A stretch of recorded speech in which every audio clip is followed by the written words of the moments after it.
Hey everyone, how's it going? So in this video, I'm going to show why raking or grooming carpet after carpet cleaning is a good idea sometimes.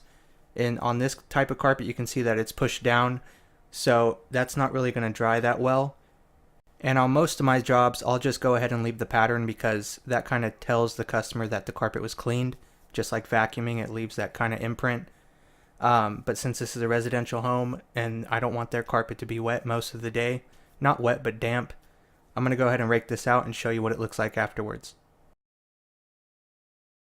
Alright, so this is after everything is raked out. You'll still kind of see a pattern, but for the most part all the fibers are sticking up, just like if you combed your hair and it was just spiked up.